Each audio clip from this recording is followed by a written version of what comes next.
friends, welcome to Positive Power with your host, Michele Dionne. Thank you so much for joining me for another week. So the last couple weeks we've been talking about you spending time on you. So very important, right? You're going to spend some time on yourself. You're going to follow your heart, do what makes your heart hum, find your bliss, all that other good stuff. And last week we talked about realizing that you're worthy of doing that. Quite often what happens is that we realize that, we understand it. Knowing it and applying it are two different things. So today I want to dig a little deeper. Today I want to talk to you about limiting beliefs. And I'm going to ask you to do a little exercise with me here.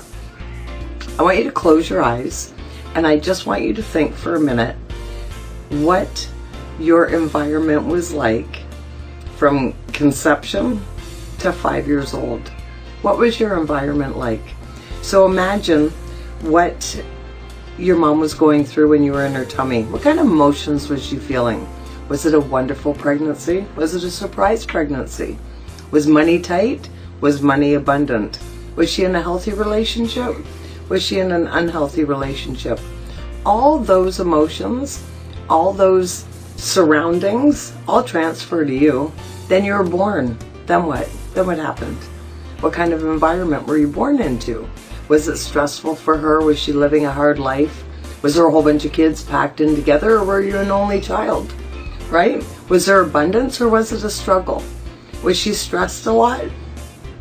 We don't realize, although we're learning it now, that the atmosphere that you are in those first 5 years are so crucial. That's where your little self-esteem is established. That's where you learn how to stress. That's where you learn your self-worthiness. That's where you learn so many things. That you learn them, you embed them, and you move on, and quite often, then we push them down, push them down, push them down.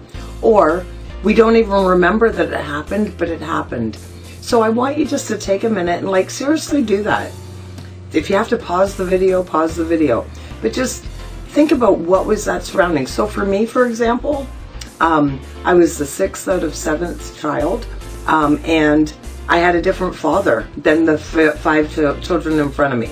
So, what was my birth mother going through? And if she's watching, this is it is what it is, right? So, I think about what did she go through? So she was 24 years old. So she would have had these 5 little kids, and it was 7 kids in 9 years she had in total. So 5 little kids and then a new baby, a not very positive relationship. I don't think any of them were probably positive relationships around her. And then I was born, and that would have been very stressful. She struggled to feed us. So what energy, what emotions did I pick up from that? And then for me personally, then I went into foster care, and then I ended up being adopted. So I had my, the different things that I would have got from that. So, when I look back and I think of these environments I was in, how that affected how I feel about myself, how I react to different things, so I want you to think about that in your own scenario, and everybody is absolutely different. Even 2 children in the same family, absolutely different, right? The oldest to the youngest, the middle child, we're in different surroundings. And so, were you bothersome? Were you that child? I was talking to somebody the other day, we were talking about it, and it was a relationship where the mother and the son were never close, and they always had struggle. And when we looked back at those first 5 years, he was the 3rd child, but only 9 months behind his next oldest sibling. Well, what was that mom going through? Hectic, stressed, right? And so sometimes, and without intent, right? I'm not picking on anybody. It is what it is. You do the best you can in your surroundings. Absolutely. But when you look at that, the different time where you were born, or where you fit into the family, or how close you were together, what their financial situation was, were they struggling, were they ready for a child, that all adds into your limiting beliefs. Do you feel worthy? Do you feel like you're a burden on somebody else? right? It's all very important because it's all in your subconscious. So just think about that today in reflection.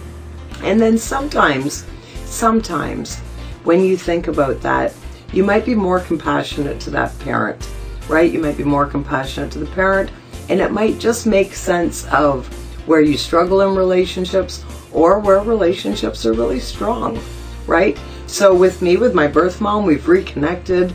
You know, we have a great relationship now, but I totally appreciate what she went through, and I'm compassionate to it. But I'm also very blessed and very grateful for the fact that I had my adoptive family who swooped in and changed my whole surroundings. So then I went from insecure to secure, right? And it was just a whole different thing. Although, you know, I'll always miss what I didn't have, because that's just the way that it is. So take some time and reflect on that. What did your mom go through? What were your parents going through? What was the scenario? You know, were you maybe pushed aside a lot? You know, you see families with lots of kids. Do those kids ever really get the attention? Things to think about. So, you know, I don't have the answers, but you do on the inside. So some self-reflection. Just think about it. And it's just easier to do when you close your eyes and go back in time. So there you go. So think about that this week. And again, spend some time on yourself. I cannot stress how important it is. So look after yourself. Have a great week. Remember how awesome you are. We'll do it again next week.